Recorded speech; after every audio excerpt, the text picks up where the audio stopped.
दोस्तों हमारे इस वीडियो में हम लोग थोड़ी चीज़ों को इंस्पेक्ट करेंगे और यहाँ पे कोशिश करेंगे कि भाई हम लोग लास्ट में एक कंक्लूजन निकाल पाएं कि क्या ये फॉर्म भरना चाहिए या नहीं भरना चाहिए, क्या ये फॉर्म बेकार है, ऐसा है वैसा है, जो भी चीज़ें हैं आपको ऐसा लगता है तो यहाँ पे मैं उन चीज़ों के लिए थोड़ा यहाँ पे आप लोगों से डिस्कस करूंगा। ठीक है, तो यहाँ पे क्या रहेगा भाई, कंसर्न सभी का। ठीक है, क्योंकि बच्चे मुझे काफी पूछ रहे थे कि सर क्या करें क्या ना करें, क्या आगे क्या करना है, ये फॉर्म भर पा रहे हैं नहीं भर पा रहे हैं। ठीक है, तो यहाँ पे काफी बच्चों का कंसर्न था।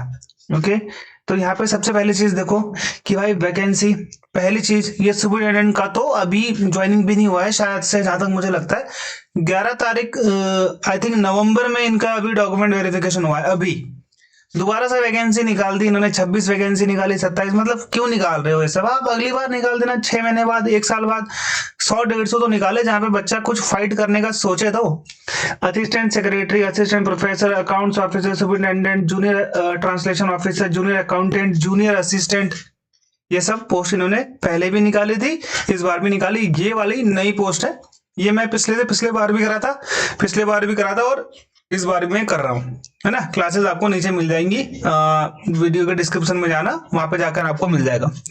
अब देखो यहाँ पे एक अच्छी चीज इन्होंने ये करी इस बार में कि सभी जो ये जितनी भी पोस्ट है इन सभी का जो टीयर 1 है वो सेम है। सेम का मतलब सेम पैटर्न पर है, यानी कि जीए के क्वेश्चन सब में 20 क्वेश्चन आएंगे, रीजनिंग के भी 20 आएंगे, अर्थमेटिक के भी 20 आएंगे, हिंदी के 10, इंग्लिश के 10 और 20 कंप्यूटर के आएंगे। ये सब में सेम आएगा, ऐसा कुछ नहीं है। पिछली बार क्या था, जूनियर असिस्टेंट में इन्होंने स्कूल एजुकेशन और हायर बोर्ड करके कुछ दे रखा था, मतलब इसका अलग था इसका अलग था, ज्यादातर देखा जाएगा तो अलग अलग दे रखा था इन्होंने। लेकिन इस बार इन्होंने क्या करा है, जितनी भी पोस्ट इन्होंने दी है उन सभी का जो टीयर 1 है वो सेम पैटर्न पर है, यही 100 क्वेश्चन और यही 300 मार्क्स, यानी कि आपका 3 क्वेश्चन रहेगा आपके पर मार्क्स का, और यहाँ पे आपकी 1/3 रहेगी नेगेटिव मार्किंग, और ये पैटर्न सबका है। बस असिस्टेंट सेक्रेटरी दोगे, असिस्टेंट प्रोफेसर दोगे, असिस्टेंट प्रोफेसर जो डायरेक्टर वाला ट्रेनिंग वाला वो दोगे, इनका जो टीयर 1 का लेवल रहेगा ग्रेजुएशन बेस रहेगा, यानी कि क्वेश्चन का लेवल। ऑलरेडी मैंने प्रीवियस ईयर पेपर आप लोग का डाल रखा है, इतना हैवी पेपर नहीं आता है। हाँ, इसकी मैथ्स बहुत हार्ड आती है। ठीक है, मैथ्स काफी हार्ड देते हैं लोग और जीए काफी हार्ड देते हैं, बाकी इनका ठीक ठाक आता है। मैथ्स तो बहुत ज्यादा हाई लेवल की होती है, मतलब बहुत ज्यादा भी नहीं बोलूंगा, मतलब आपको करनी पड़ेगी प्रैक्टिस ढंग से। ढंग से का मतलब आपको पढ़ना पड़ेगा, सिंपल सी बात ये है, तो आपका वहां पे क्लियर हो जाएगा। ओके, तो ये एक अच्छी बात है। कुछ अच्छी चीजें भी बताऊंगा, कुछ नेगेटिव चीजें भी बताऊंगा आप लोगों को। ठीक है, अब यहाँ पे आप ध्यान देना कि assistant secretary, accounts officer, junior translation officer का जो टीयर 1 होगा आपका एक ही पेपर होगा। ये समझ रहे हो आप? आपने अगर ये तीनों फॉर्म भरे हैं तो आपका एक ही पेपर होगा, लेकिन आप तीनों की फीस अलग अलग पे करोगे। ठीक है, ये चीज आपने यहाँ पे समझना है। जूनियर अकाउंटेंट, जूनियर असिस्टेंट, जिसका पे लेवल 2 है और जिसका जो एग्जामिनेशन का जो हार्ड लेवल है वो सेकेंडरी लेवल का है, इनका भी पेपर सेम होगा, यानी कि आपको एक ही टीयर देना है, मतलब कि आपको एक ही एग्जाम देना है दोनों पोस्ट के लिए। अब सुपरिटेंडेंट जो लेवल 6 पे आती है, ठीक है, उसका टीयर अलग होगा, ना ही असिस्टेंट सेक्रेटरी वाला ना ही जूनियर असिस्टेंट वाला। ओके, इसका पेपर सिर्फ अलग होगा, बाकी इन दोनों को यहाँ पे सेम है। और मैं आपको बता देता हूँ ये भी सेम होगा, असिस्टेंट सेक्रेटरी का, असिस्टेंट प्रोफेसर का भी सेम होगा। ठीक है, अकाउंट्स ऑफिसर का भी सेम है, जूनियर ट्रांसलेशन ऑफिसर का भी टीयर 1 सेम है। ओके, अब यहाँ पे आपने नेक्स्ट चीज यहाँ पे जो मैं आपको बता रहा हूँ, अब देख लो यहाँ पे। ठीक है, ये है जी आपका कौन सा, ये है आपका असिस्टेंट सेक्रेटरी पिछले बार वाला, पूरी की पूरी डेट यहाँ पे मैं आपको समझा रहा हूँ। और इन्होंने तो ये भर्ती कैंसिल कर दी थी, फिर दोबारा से ओपन कर दी, पता नहीं बीच में इनकी कैंसिल हुई थी। ठीक है, ये आपका पेपर हुआ था 11 अगस्त को। ठीक है, 10 नवंबर 2024 को इनका टीयर 2 हुआ था, 3 से 7 मार्च के बीच में इनका इंटरव्यू हुआ था। टीयर 1 की कट ऑफ 300 में से 195 कितनी गई थी यहाँ पे, यूआर की 213 गई थी, 300 में से बता रहा हूँ, और जो कि बहुत हाई कट ऑफ है। इनकी जो फाइनल सिलेक्शन होता है वो इसके और इसके बेसिस पर होता है। ठीक है, टीयर 2 में कट ऑफ कम गई है क्योंकि ये लोग मार्क्स देते ही नहीं है।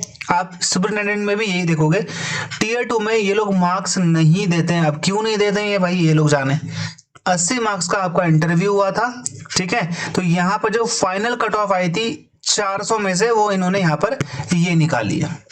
ठीक है, 400 में से इन्होंने ये, ना ये इंटरव्यू में मार्क्स देते हैं, ना ही ये लोग किस में मार्क्स देते हैं, आपके इसमें मार्क्स देते हैं। ठीक है, टीयर 2 में तो देते ही नहीं है, पता नहीं क्यों नहीं देते हैं।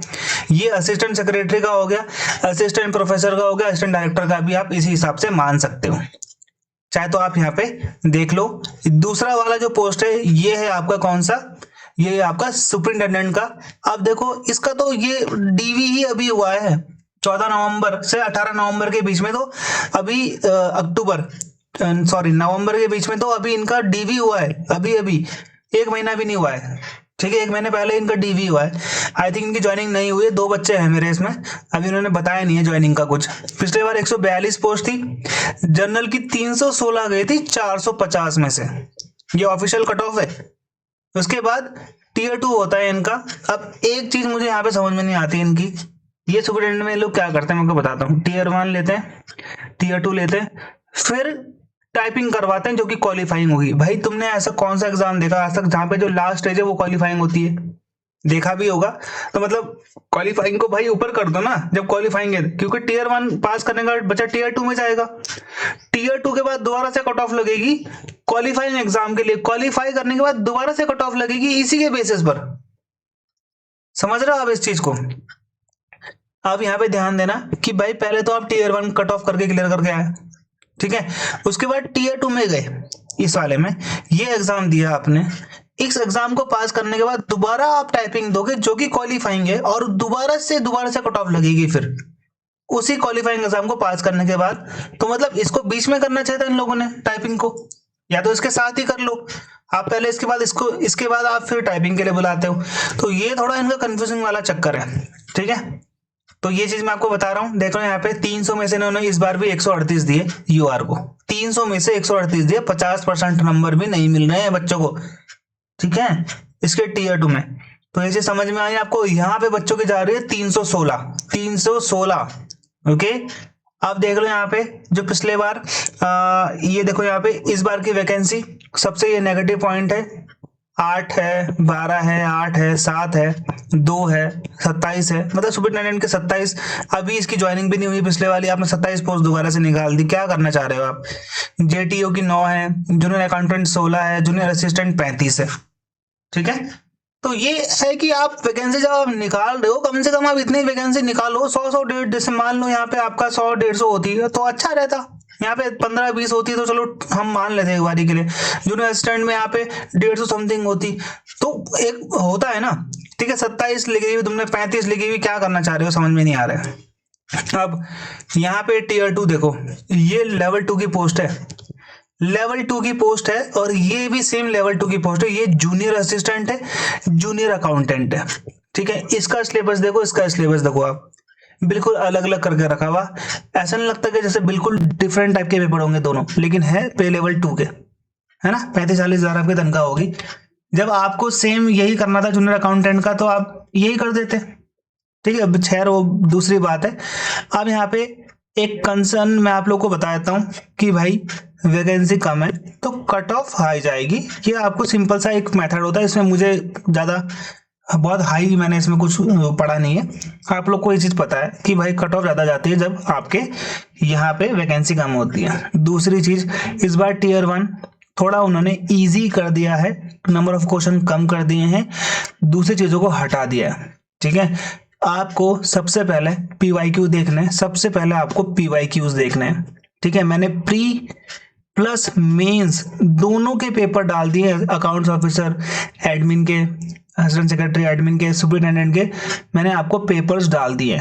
ठीक है, जाके देख लो, नीचे टेलीग्राम चैनल का लिंक है, नहीं तो आप सर्च कर लेना विक्रम सर, ये सर्च कर लेना विक्रम सर जीके, बस ये भी सर्च कर लो, आपको मिल जाएगा। 24-25 हजार है मेरे उसमें।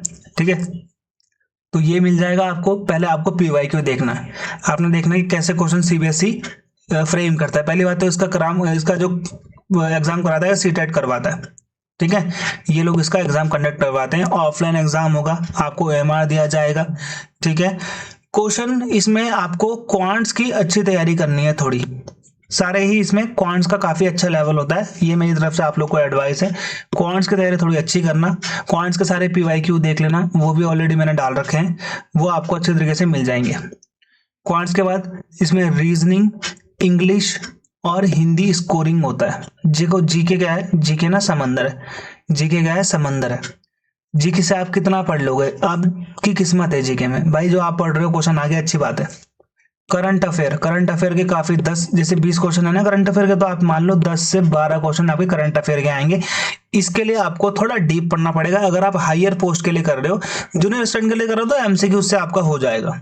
दोनों ही आपको मेरे कोर्स में मिल जाएंगे, मैगजीन भी मिल जाएगी अच्छी वाली, बहुत हाई लेवल की, प्लस MCQs भी मिल जाएंगे, प्लस असिस्टेंट सेक्रेटरी के 10 MCQs, सुपरिटेंडेंट के 10 MCQs, जूनियर असिस्टेंट के 10 MCQs अलग हैं। और यही असिस्टेंट सेक्रेटरी वाला, असिस्टेंट प्रोफेसर, असिस्टेंट डायरेक्टर सबका सेम है। अकाउंट्स ऑफिसर की भी तैयारी कर रहे हो तो भी आपको यहाँ से हो जाएगा, सबका पेपर सेम आएगा भाई, प्रिंट तो सबका ही सेम है। तो ये सारी पोस्ट का ही है, ठीक है, सारी पोस्ट का, जितनी ही पोस्ट आप कर रहे हो, ओके। सारे प्रीवियस ईयर पेपर, सारी वीडियोस आपको इसमें मिलेंगी। मैं कुछ क्लासेस भी लूंगा जीके और करंट अफेयर की आप लोगों की, ठीक है, कोई दिक्कत यहाँ पे आपको नहीं आने वाली है। समझ में आ गया? क्वांट्स की तैयारी अच्छे से करना, बस मैं आपको ये बोल रहा हूँ। रीजनिंग, इंग्लिश, हिंदी के आपको मैं 500 क्वेश्चन दूंगा, वो आपने तैयारी कर लेनी है, वहां से आपका ये हो जाएगा। प्रीवियस ईयर पेपर सारे सॉल्व कर लेना, वो हो जाएगा, ठीक है। बाकी तो कट ऑफ की देखो, अब मन बना लिया, अगर आपको भरना है ये फॉर्म तो आप इस फॉर्म को भर लेना। अगर मन में थोड़ी सी भी शंका है तो फिर मत भरना इस फॉर्म को, क्योंकि अगर मन में कंफ्यूजन रहा तो आप कल के दिन आपको ये रहेगा कि यार मेरे मन मना कर रहा था लेकिन मैंने जबरदस्ती भर दिया। 1700-1800 का फॉर्म है, ठीक है, तो मेरे हिसाब से उतना का फॉर्म नहीं होना चाहिए था। अगर आपको 1700 का फॉर्म रखना है तो भाई कंबाइन रख दो, कहने का मतलब है आप उस 1700 के फॉर्म में जितनी भी पोस्ट भरना चाहो भर दो, लेकिन आपने हर एक पोस्ट का अलग अलग फॉर्म पैसा रखा हुआ है, तो भाई बच्चा 4-5 हजार रुपये कहाँ से देगा, ठीक है। हम जो पढ़ा रहे हैं बच्चों को इसके लिए, वो हम रख रहे हैं 500-600 रुपये का, 620 रुपये का। आप जो है चालान जो है उसका जो फीस है वो आप 1700 रख रहे हो, 1800 रख रहे हो, ये तो कोई मतलब नहीं बनता ना, या तो आप फिर पैसे कमाने के लिए बात कर रहे हो, ठीक है। तो ये चीजें हैं, अगर आपका मन नहीं कर रहा है तो आप मत भरना। अगर आप पढ़ाई में ठीक ठाक हो काफी, मतलब आपने तैयारी कर रखी है, तो ही इस फॉर्म को भरना। अदरवाइज देखो 10-12 वैकेंसी है, ठीक है, कोई फायदा नहीं है भर के, बाद में फिर आपको खुद को अफसोस होगा। अगर आप ठीक ठाक हो पढ़ने में, आपको लगता है कि हाँ मैं कर लूंगा या कर लूंगी, तो ठीक है, फिर भर लो इस फॉर्म को, कोई दिक्कत वाली बात नहीं। बाकी आप थोड़ा सा ही पढ़ाई में ढीले डाले हो और आपकी तैयारी नहीं है उतनी, तो भाई मत भरना, क्योंकि एग्जाम इसका जल्दी हो जाएगा, ठीक है। तो बाकी मिलते हैं हमारे नेक्स्ट वीडियो में, गुड बाय, जय हिंद।